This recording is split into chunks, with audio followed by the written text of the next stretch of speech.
To start this journey, we're at FANUC America just outside of Detroit, talking with some of the experts of the largest robotics manufacturer in the world.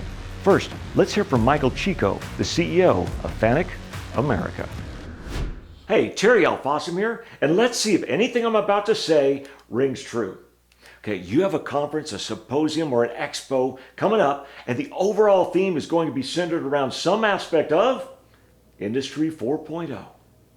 Well, sure, we're in one of the most exciting times in the history of manufacturing in the world, and you need a way to kick off your conference in a way that'll get their attention and entertain them. To set the tone for the entire conference, have them feeling like they learned a lot, but very importantly, create the need to learn more. So they can't wait to hear from the other speakers and vendors that you have lined up. Well, if anything I've said here rings true, then please listen on. The introduction of AI and robotics isn't just a luxury, it's a necessity to compete on the world market. We can no longer afford to merely think outside the box. We got to throw away the box. But here's the challenge that you may be facing. First of all, making your attendees understand the critical nature of that change so they're open to what your other vendors and speakers have to say. See, some of the most dangerous words in all of business and in all of manufacturing are, that's the way we do things around here. If it ain't broke, don't fix it.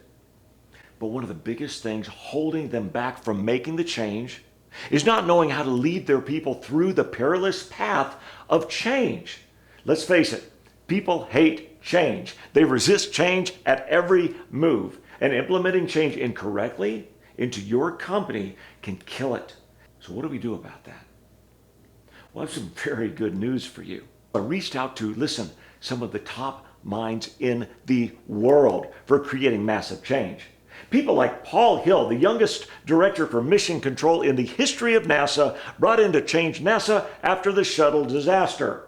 I interviewed the gentleman who was instrumental in developing facial recognition software around the world, part of the international team who are changing the global food supply, the top person at Tesla, FANUC, and so on and on and on. It became quite a collaboration of great minds. Well, Conney Edmondson, the executive director for CWIMA, the Central Wisconsin Manufacturing Alliance, asked me to present all of this as the opening keynote for their expo featuring Industry 4.0. The results? Well, the results were unexpected. Okay, so what happened? We started with footage from my survival reality show that I won to get their attention, get them having fun, and win them over. Tonight. Please watch the champagne. 10 total divas are packing their bags for the adventure. Welcome to the jungle. Oh my God, you're Louie. Of a lifetime. They must survive a merciless jungle, paired with hardcore survivalists. We even have the Boy Scouts of America. Next, we tied that into the necessity of change. I knew if I was going to have any chance of competing at all, any chance at all, that I had to completely reinvent myself from the ground up. Same core values, but a whole different guy. I was going to have to not just think outside the box, I was going to have to throw away the box, right? Then we tied that in to establishing why businesses overall must absolutely change. This is an amazing, historic time to be alive. I believe, and I will argue, that this is the most exciting time of all to be alive in industry, in business, in manufacturing, and also one of the most perilous times. So I believe there are people in this audience today, there are companies in this audience today that will be in the history books of tomorrow. I believe that we've got the Henry Fords, we've got the Thomas Edisons, we've got the Elon Musks of tomorrow right here in this audience today. I firmly believe that.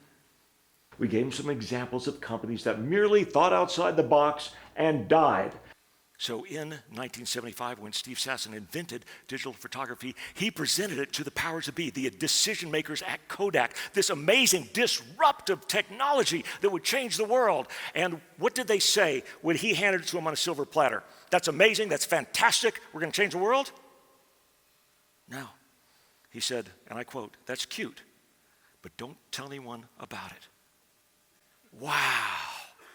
Why would they do that? Why would they? because they were protecting the film market, right? They owned 90% of the film market. They owned that revenue stream, and they did not want to cut it. But what they didn't understand, what we're learning here at this conference today and the next few days, is technology will not wait for anybody. You can buy it, you can try to cover it up, but it will continue to advance, and it will continue to change industries. It will continue to change the world. And those that threw away the box and not only survived, but conquered their industry. In fact, IBM no longer has a box. Now they are outside of the box completely with artificial intelligence, with cloud computing, with cognitive computing. Now IBM has a market cap of approximately $176 billion because they threw away the box. So we established why they had to change, and we gave them the critical steps to do so, all 10 of them, so they could take them home and implement them right away. We're going to cover these 10 points, but we're going to have to do it rapid fire. Are y'all ready for this? Are you? Help me out. Okay, good. Thank you for that. Good. Okay, put your tray tables up, put your seat backs in the upright position, get ready for takeoff. Here we go. Point number 1, you need to help others internalize the need for change. Guys, this is the thing I see messed up the most of everything. I see companies die quickly because they don't do this. They think an edict from the C-suite or an edict from the board of directors or from a focus group is going to do the deal.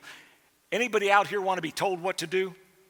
No, and nobody does. You need to help them internalize the need, because I can tell you, if you build a fire underneath somebody, they will stomp it out the second you walk away. But if you build a fire inside of them, it will burn forever. They were really engaged throughout the entire talk, many of them even taking notes. Then I came to my close, and something happened that I never expected. We are a country that was formed by throwing away a box and creating a completely new box. And you, ladies and gentlemen, are the people who have created this box. You are the manufacturers. You are the business people. You're the ones that took this from a desolate land into a world superpower. So, as a veteran, as somebody that has put my life on the line for this, thank you. Thank you for continuing the fight. Thank you for not going to sleep, but being filled with this amazing resolve that's going to be the future of the world. On behalf of my brothers and sisters who are on active duty right now, putting their lives on the line for this country, thank you for continuing the fight. And on behalf of my fallen brothers and sisters who made the ultimate sacrifice, God bless you for not letting that sacrifice be in vain. Thank you for everything you're doing. Thank you for continuing the fight. God bless you. And absolutely, God bless this beacon of light, the United States of America. Thank you all. I appreciate you. Oh, thank you.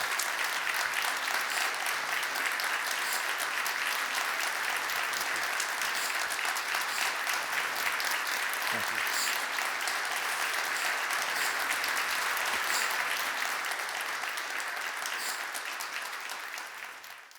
That was unexpected, I'll admit it. But it makes me feel great, because obviously manufacturing is very, very important to me. So I decided to make this keynote available to manufacturing conferences across the country as my schedule allows. See, I stayed for the entire conference, and I got to talk to the participants and hear their stories of why what I said was so important to them and how the steps hit home, and they talked about them that night as a company and how it's going to help them implement Industry 4.0. Well, that means the world to me. So if you'd like me to speak at your conference, reach out. Let's compare schedules. I truly hope you do. Manufacturing in the United States needs to be inspired. It needs to be informed, and it needs to be guided. And I feel incredibly blessed to be in a position to do exactly that. To kick off your conference with a bang that will set the tone for the rest of the conference. Have your attendees raving about what an awesome conference it was, craving to hear what your other speakers and vendors have to say, so they can take it all home and put it to use right away and be excited to do it. That's the goal of the whole conference, isn't it? Let's do this.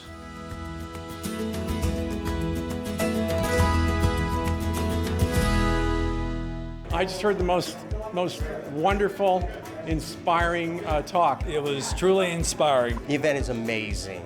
Being able to hear Terry talk and give the story that he has, very inspirational. The one thing you admire in a speaker is how he can use his speaking voice and ability with the audience. He brings them up. He cools them down. If you want to have him give you a great speech, use him. He's great. It was a very, very memorable evening. And when you're done with that, you're very proud to be part of an organization that Terry Fossum is part of.